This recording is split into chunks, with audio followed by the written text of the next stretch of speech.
บสาน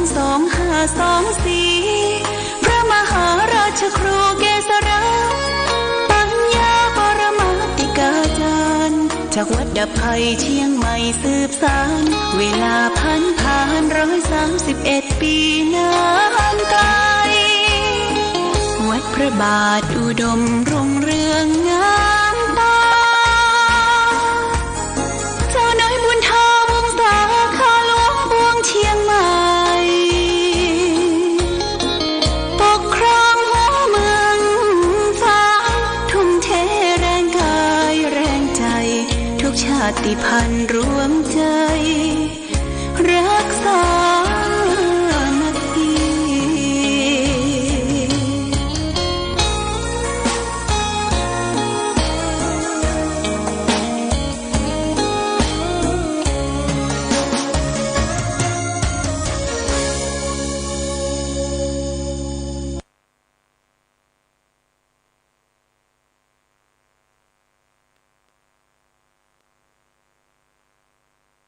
เจริญสุข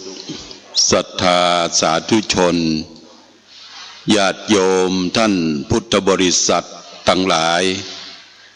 วันนี้รายการธรรมประทีปส่องต่างก็ได้มาพบปะกับพ่อแม่พี่น้องศรัทธาสาธุชนญาติโยมแห่งครั้งหนึ่งบรรยากาศวันนี้ฟ้าฝนก็เริ่มตกลงมาทำให้บรรยากาศแช่มชื่นเบิกบานแจ่มใสเลี้ยวไปทางใดก็ทำให้พืชพันธุ์อาหารเข้ากะไรนาต้นไม้ใบหญ้าเขียวชอุ่มโดยการฉโลมของน้ำฝนนั้นถือว่าเป็นน้ำบริสุทธิ์เป็นน้ำอมฤตตกจากบนสวรรค์ฟากฟ้ามาฉโลมคือแก่มนุษย์โลกตลอดถึงสัตว์ที่มีชีวิตในโลกนี้ก็ทำให้ได้รับน้ำฝนน้ำอมฤตเนี่ยชื่นอกชื่นใจเบิกบานเพราะฉะนั้นญาติโยมมนุษย์คนเฮาอยู่ในโลกถ้าขาดน้ำธาตุน้ำเมื่อใดเราก็บ่สามารถที่จะทะลงตนตัวอยู่ได้น้ำเป็นปัจจัยสำคัญยิ่งสำหรับมนุษย์ตลอดถึงสัตว์โลกที่อยู่ในโลกใบนี้เพราะฉะนั้นธรรมชาติที่เกิดขึ้นมีธาตุสี่ธาตุดินธาตุน้ำธาตุไฟธาตุลมและเพิ่มมาแห่งอากาศธาตุวิญญาณธาตุธาตุทั้งหลายทั้งปวงนั้นก็อยู่ในตัวตนคนเราโดยเฉพาะธาตุสี่ญาติโยมธาตุดินน้ำลมไฟธาตุสี่ธาตุอันใดมีลักษณะแข็งมีความเข้มแข็งอยู่ในตัวตนคนเรานั้นเรียกว่าปฐวีธาตุคือธาตุดินก็มีตั้งแต่ผมขนเล็บฟันหนังเนื้อเอ็นกระดูกเยื่อในกระดูกม้ามหัวใจตับพังผืดไส้ใหญ่ไส้น้อยอาหารใหม่อาหารเก่าเหล่านี้เป็นปฐวีธาตุคือธาตุดินธาตุต่อไปที่เป็นของเหลวเรียกว่าอาโปธาตุของเหลวทั้งหมดในตนตัวเฮาตั้งแต่ดีเสเลดน้องเลือดเหงื่อมันข้นเปลวมันน้ำลายน้ำมูดไข่เคาะมูดเหล่านี้เป็นอาโปธาตุคือธาตุน้ำต่อไปธาตุสำคัญแห่งธาตุหนึ่งในตัวตนคนเราก็คือเตโชธาตุคือธาตุไฟไฟยังกายคืออบอุ่นไฟยังกายคือกระวนกระวายไฟที่เผาอาหารคือย่อยเนี่ยตัวตนคนเรานี่ก็มีไฟเมื่อเราเป็นหนุ่มเป็นก วัยรุ่นหนุ่มสาวเขาก็เรียกว่าเป็นอยู่ในเพศของไฟแรง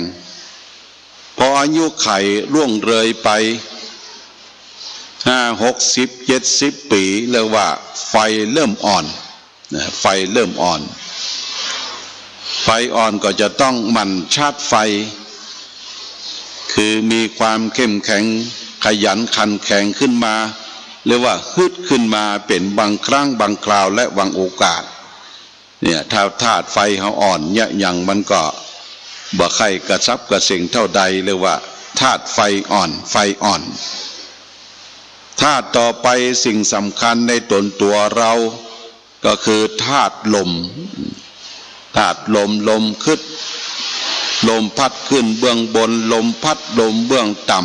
ำลมในท้องลมในไส้ลมพัดไปตามตัวลมหายใจนี่ธาตุลมธาตุสี่ดินน้ำลมไฟเนี่ยธาตุลมมีความสำคัญเหลือเปิ้นญาติโยมนะธาตุลมนี่มีความสำคัญขาดลมหมดลมมันก็หมดเรื่อง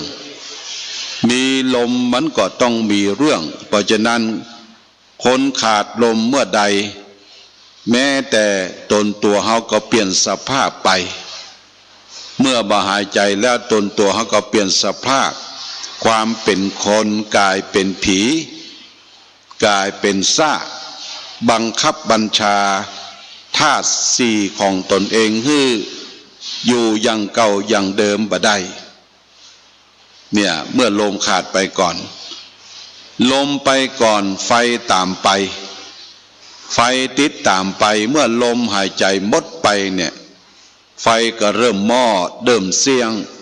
เริ่มเย็นตั้งแต่ตีนแต่เท้าลำแข้งลำขา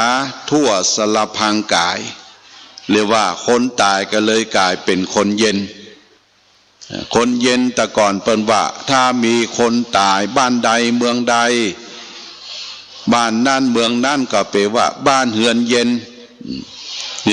เปิ้นจึงมีโคมไฟตามไว้เพื่อว่าธาตุไฟยังมีอยู่เป็นกู้เป็นกิมกันความมืดกันความกลัวของคนสมัยก่อนโบราณจึงตามโคมยามโคมไฟไว้เนี่ยคือ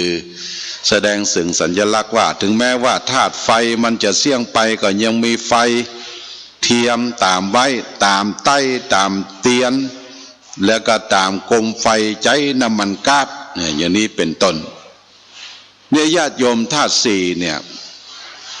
ดินน้ำลมไฟนี่เป็นรูปนะเป็นรูปที่เรามองหันกันได้รูปลักษณะอย่างนั้นอย่างนี้เป็นหญิงเป็นชาย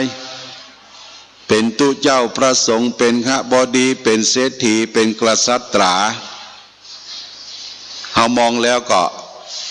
ที่จริงเหมือนกันญาติโยมธาตุสี่นี่เหมือนกันดินน้ำลมไฟเหมือนกันแต่สิ่งสำคัญแห่งอย่างหนึ่งนั่นก็คือตัวที่เป็นจิตเป็นใจเป็นนามใจเขาเรียกว่านามธรรมตัวเขานี่เรียกว่ารูปธรรมนามธรรมรูปคือธาตุสี่ดินน้ำลมไฟ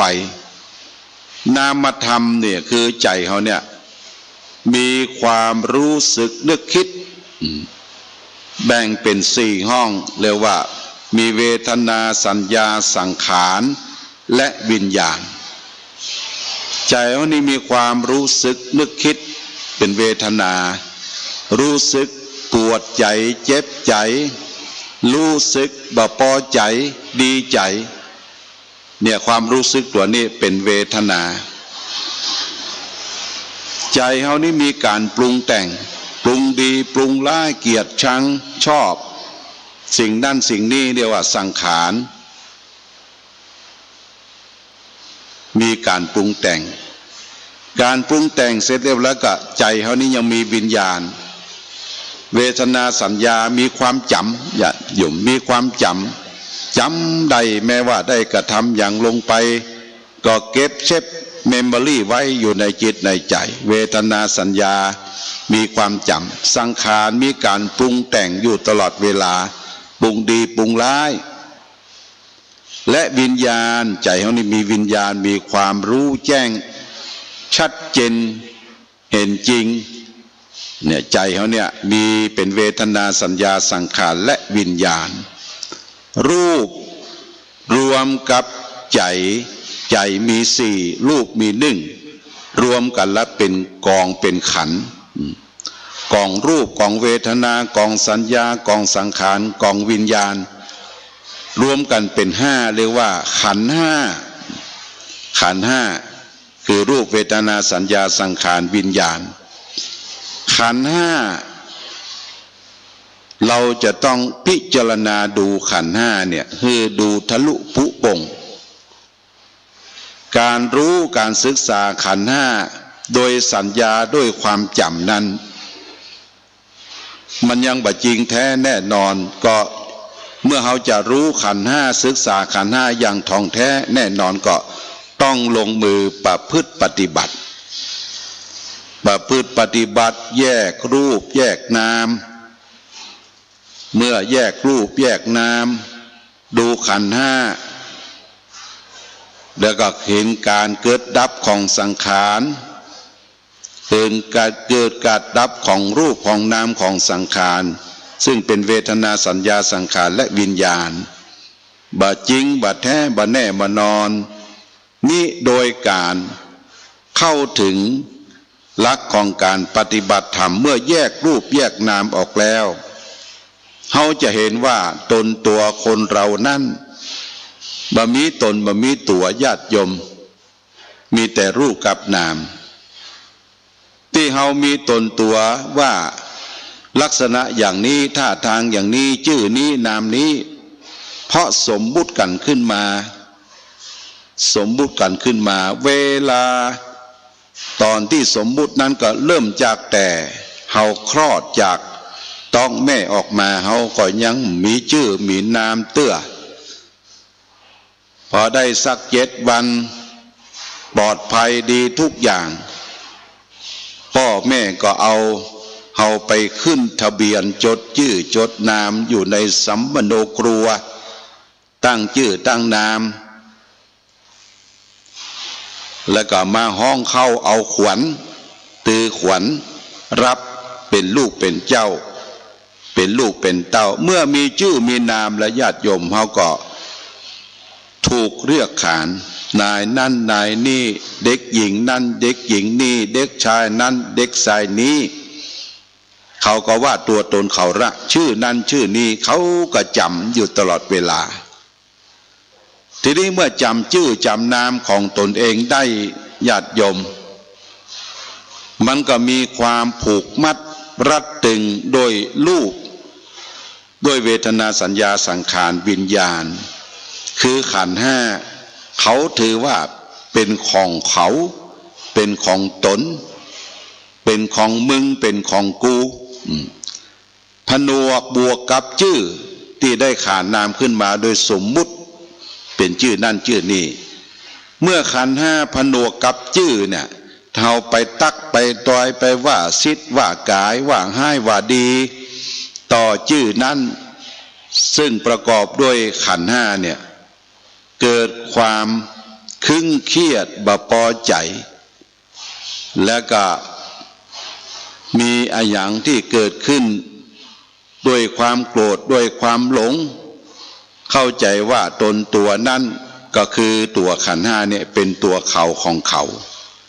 ยึดมั่นถือมั่นในรูปเวทนาสัญญาสังขารและวิญญาณเนี่ยญาติโยมท่านสาธุชนทั้งหลายเมื่อรู้จักขันธ์ห้าสังขารวิญญาณรู้แล้วเนี่ย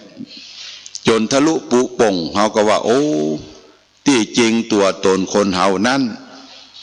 จิตดั้งเดิมนามดั้งเดิมที่เกิดมานั้นมันบริสุทธิ์พุทธผ่องบ่มีหยังมาเคาะมาปานเด็กทารกแรกเกิดก็เหมือนกับผ้าขาวญาติโยมได้แต่ผ้าขาวที่เอามาปูนั้นเหมือนกับจิตของทารกแรกน้อยแต่ผ้าขาวนั้นยังมีจุดมีด่างอยู่ แต่เราบ่สามารถที่จะมองเห็นด้วยตาเปล่าได้ถ้าเราจะต้องเอากล้องเอาอย่างมาส่องดู ตัวที่มันเป็นจุดด่างนั้นเรียกว่าเป็นอนุสัยกิเลสที่ติดนอนเนื่องมาจากจิตสันดานของทารกแรกเกิดอนุสัยตัวเนี้ยพอมันยึดมันปองขึ้นมาก็เป็นตัวใหญ่เป็นที่สะสมมักบ่มไปด้วยกิเลส3ตระกูลก็คือสิ่งที่เป็นความโลภสิ่งที่เป็นความโกรธและสิ่งที่เป็นความหลงเมื่อโลภโกรธหลงเกิดขึ้นนอนเนื่องอยู่ในจิตสันดานเริ่มตั้งแต่เขาก็ยึดมั่นถือมั่นในตนในตัวตาหูจมูกลิ้นกายใจเป็นของเขาหมดนะไผจะมาทิ่มมาตามมาซิดมาว่ามากล่าวมาจ้วงมาจับบ่ได้โกรธขึ้นมาทันทีเนี่ยเพราะความยึดมั่นถือมั่นเพราะฉะนั้นญาติโยมท่านสาธุชนทั้งหลายเมื่อเราทำลายรู้จักรัศจรรย์ความจริงว่าชีวิตเกิดมานั่นมันเป็นเรื่องของขันธ์มันเป็นเรื่องของสมมุติมันไม่ใช่ของตนตัวเรามันจะต้องเป็นไปตามสภาพหลักของสัจธรรมคือความจริงเกิดมาในเบื้องต้น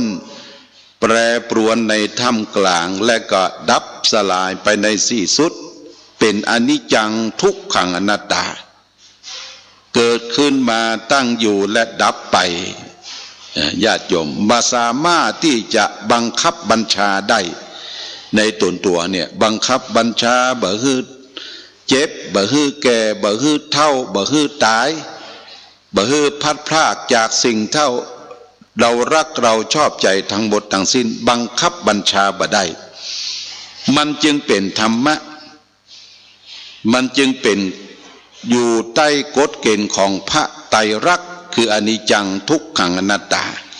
เป็นสภาพที่บ่เที่ยงแท้แน่นอนญาติโยมเฮามานั่งนึกตึกตองใจสติพิจารณาว่าถ้ามันเป็นของตัวตนคนเฮาแท้จริงเนี่ยญาติโยมบังคับตนตัวเนี่ยบ่ฮื้อมันแก่ได้ก่อมันก็บ่ได้บังคับบ่ฮื้อมันเจ็บได้ก่อมันก็บ่ได้บังคับบ่ฮื้อมันตายได้ก่อก็บ่ได้บังคับบ่ฮื้อมันพลาดพลาดจากสิ่งนั้นสิ่งนี้ได้ก่อมันก็บ่ได้เมื่อบังคับบัญชาตัวเองยังบ่ได้เนี่ยเพราะว่าตัวตนเฮาจึงเป็นสมมุติสัจจะเป็นสมมุติที่เป็นความจริงว่าชื่อนั่นชื่อนี่ถึงประกอบโดยรูปเวทนาสัญญาสังขารเฮาสมมุติขึ้นมาแต่ตัวสมมุติน่ะบ่จริงบ่แท้บ่แน่บ่นอนมันมีการเปลี่ยนแปลงอยู่ตลอดเวลาอย่างเฮาแก่ตัวมาเนี่ยญาติโยมทุกสิ่งทุกอย่างก็เปลี่ยนแปลงไปผมที่มันเกยดำมันก็กลับขาวตาที่มันเกยยาวมันก็กลับสั้นเขี้ยวที่มันเกยมันก็กลับขอนหนังเกยตึงก็ย่อนยานไปตามกาลและเวลาจะลุกก็โอยจะนั่งก็โอยเหมือนดอกไม้โรยบ่มีเกสรอันนี้ไผแต่งตั้งฮือเฮาไผแปลงฮือเฮาไผบ่ได้แต่งตั้งบ่ได้แปลงฮือมันเป็นธรรมะมันเป็นธรรมชาติเกิดขึ้นอย่างเนี้ยญาติโยม